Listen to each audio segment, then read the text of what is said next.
Definitely इसमें कोई शक नहीं। 22 अप्रैल को पहलगाम के 22 रन में जो टूरिस्ट पर्यटक देश के अलग अलग रियासतों से घूमने आए थे, अपनी जिंदगी का बेहतरीन पल, खुशी का पल बिताने कश्मीर आए थे, यहां पर उस पाकिस्तान प्रायोजित आतंकवाद ने उनकी जिंदगी की खुशियां छीनी, किसी पत्नी के सामने उसके पति को गोलियों से छलनी किया, किसी बेटे के सामने उसके बाप को गोलियों से छलनी किया। लेकिन भारत सरकार की एक स्ट्रांग विल पावर, दृढ़ इच्छा शक्ति ने उस आतंकवादी इंसिडेंट की रिएक्शन उनके घर में जाकर सारे आतंकी ठिकानों को नष्ट ध्वस्त करके जवाब दिया, जो दुनिया की तारीख में पहली बार हुआ है।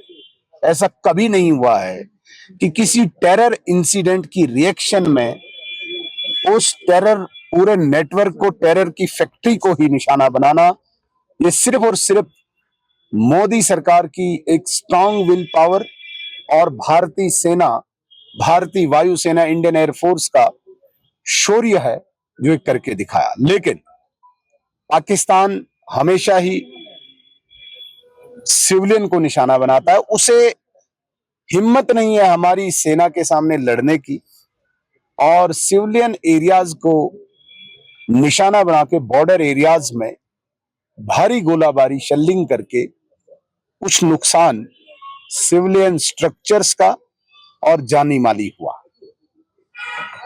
लेकिन इस बात की एक संतुष्टि हमें, सेटिस्फेक्शन है कि जिस खूबी से, जिस बहादुरी से भारतीय सेना ने पाकिस्तान को जवाब दिया, उनकी कई एयर बेसेस को नष्ट किया, बहावलपुर, मुरीद के सरगोदा, जहां पे इनकी बड़ी स्ट्रांग एस्टेब्लिशमेंट्स हैं, उनको नष्ट किया, और पाकिस्तान घुटनों के बल आया कि हम सीज फायर चाहते हैं। भारत सरकार ने स्पष्ट कर दिया कि हम ऑपरेशन सिंदूर को अभी होल्ड कर रहे हैं, हमने क्लोज नहीं किया है ऑपरेशन सिंदूर को। अगर तुमने दोबारा ये कोशिश की कि हमारे सिविलियन को कहीं पे भी किसी टेरर अटैक में निशाना बनाने की कोशिश की, तो पाकिस्तान का नामो निशान मिट जाएगा। लेकिन जो नुकसानात कठुआ से लेकर टंगधार, गुरेज तक गोलाबारी के कारण हुआ, भारतीय जनता पार्टी की एक सीनियर लीडर्स का डेलीगेशन पिछले 8-10 दिन से लगातार इन इलाकों में जा रहा है। मैं भी हर जगह पे गया, और आज हम टंगधार जा रहे हैं।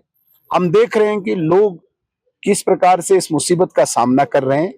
बहुत सारे स्ट्रक्चर्स का नुकसान हुआ है, लोगों के घर तबाह हुए हैं, केटल शेड तबाह हुए हैं, बिजनेस एस्टेब्लिशमेंट तबाह हुआ है, कुछ जानी माली नुकसान हुआ है। हमारी लगभग 16-17 जाने गई हैं, कुछ केटल्स का नुकसान हुआ है। इसके लिए स्टेट गवर्नमेंट भी कुछ कोशिश कर रही है, लेकिन जम्मू कश्मीर रियासती सरकार के पास कोई सरमाया नहीं है ज्यादा, ये लोगों को दोबारा से उनकी जिंदगी वापस ला सके, रेस्टोर कर पाए। इसलिए भारत सरकार ने फैसला किया, जो जो लोगों को इस वक्त मुश्किलात हैं इन बॉर्डर एरियाज में, पहली मुश्किलात बंकर्स को लेके है, तो भारत सरकार ने फैसला कर लिया कि सभी जगह पे इंडिविजुअल बंकर्स बनाए जाए, कम्युनिटी बंकर्स भी, इंडिविजुअल बंकर्स भी। जितने जरूरत है, जितने आवश्यक हैं, ऐसे बंकर्स बनाने की कवायद शुरू हुई है। डिस्ट्रिक्ट एडमिनिस्ट्रेशन इस वक्त एक्सरसाइज कर रही है, एक बात। दूसरी बात, जहां जहां पे भी जानी नुकसान हुआ है, उन सभी घरों में एक एक जॉब, एक एक एम्प्लॉयमेंट देके, उस घर को, जान की कीमत तो नहीं है, लेकिन उस घर को चलाने के लिए एक व्यक्ति की नौकरी देके थोड़ा सहारा देने की कोशिश की है। तीसरी सबसे बड़ी बात, जम्मू कश्मीर रियासती सरकार ने एसडीआरएफ के तहत लाख या 1.25 लाख रुपया उस घर को दिया जो फुली डैमेज है। 50-60 हजार पार्शली डैमेज वाले को दिया, जिससे कुछ होने वाला नहीं है। आज अगर हम पत्थर ईंट की बात करते हैं तो 1 लाख रुपया 2-4 ट्रक पत्थर में ही चला जाएगा तो मकान बनना नामुमकिन है। इसलिए भारतीय जनता पार्टी की हमारी जो सीनियर लीडर्स का डेलीगेशन है, हम रिकमेंड कर रहे हैं कि मरकजी हुकूमत कोई पैकेज दे ताकि इन लोगों को हम रेस्टोर कर पाए, इनके मकानात, इनका जानी माली नुकसान हम रेस्टोर कर पाए। इसी कड़ी में आज हम कुपवाड़ा के इस डाक बंगले से अभी करना टंगधार की तरफ जा रहे हैं। वहां पे भी एक असेसमेंट लेके हम एक कंप्रिहेंसिव रिपोर्ट देके भारत सरकार को सौंपेंगे ताकि इन लोग एक सेट से देखिए, राहुल गांधी साहब एक बहुत बड़ी पार्टी के नेता है और मैं केवल जम्मू कश्मीर का एक छोटा नेता हूं। मैं उन पर कुछ बात कहूं अच्छा नहीं लगता, लेकिन आपने सवाल पूछ ही लिया है। आप मुझे बताएं, कोई देश में या विदेश में राहुल गांधी साहब की स्टेटमेंट को सीरियस लेता है क्या? वो क्या कहते हैं आप कुपवाड़ा में पूछो, किसी को पता ही नहीं। उस बात का मतलब क्या है किसी को पता ही नहीं है। वो अमेरिका में जाके डेमोक्रेसी के डिफेंडर्स उनको कहते हैं, जो डेमोक्रेसी की मां है भारत, डेमोक्रेसी को जन्म देने वाली जमहूरियत की सबसे बड़ी ताकत जो भारत है, और यूएसए में जाके वो कहते हैं या यूके में जाके कहते हैं कि आप डेमोक्रेसी के डिफेंडर हो, आप डेमोक्रेसी को बचाओ।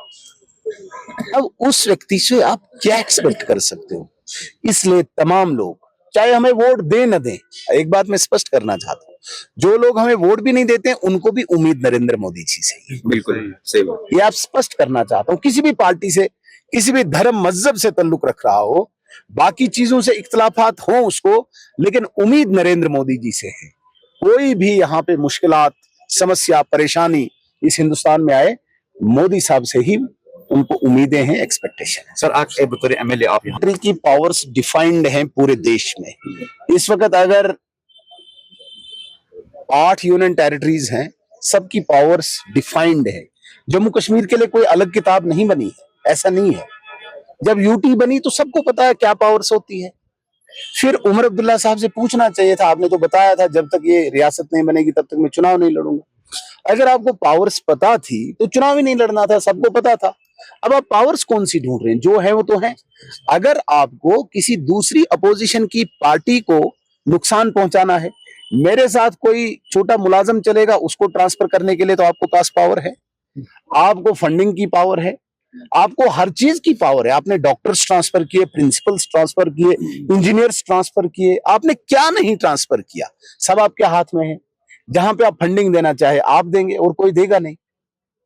अब पावर इनको चाहिए थी पुलिस की, थोड़ा डंडा चलाने की, जो यहाँ पे आदत थी नेशनल कॉन्फ्रेंस की। इसने मेरे खिलाफ बोला पीएसए लगा दो, पीएसए लगा दो, फिर चलाओ, फिर रो पीटो। वो नहीं है, आप वो देंगे भी नहीं इनको। भारत सरकार जबरदस्ती एक गरीब के बच्चे को सड़क पे लाके पत्थर चलाने के लिए मजबूर करना और यहां से गोली चलाना, गोलियां इन्होंने चलाई। वो पावर्स अब इनके पास नहीं है। सिविलियन मारने की पावर्स इनके पास नहीं है, बाकी सब इनके पास है। ये कुछ भी कर सकते हैं, हर चीज की पावर इनके पास है। फंडिंग ये दे सकते हैं, प्रोजेक्ट से बना सकते हैं, रोड से बना सकते हैं, बिजली ये दे सकते हैं, पानी ये दे सकते हैं, अस्पताल ये बना सकते हैं, ट्रांसफर ये करते हैं। और क्या चाहिए? आप उनसे पूछो आपको चाहिए क्या, इसके अलावा क्या चाहिए? गाड़ियां आपने खरीदी, पहली फुर्सत में सीएम साहब ने अपने लिए सारा कैवलकेड नया लाया, दूसरी फुर्सत में सब एमएलए के लिए नई गाड़ियां लाई, मिनिस्टर्स के लिए सब गाड़ियां नई लाई। पेट्रोल आपको अच्छा मिल रहा है, खाना पीना आपको अच्छा मिल रहा है, बंगले आपको अच्छे हैं, सारी पावर्स तो है। कौन सी पावर चाहिए उन्हें आप जरा पूछिए, फिर हम उसका जवाब देंगे।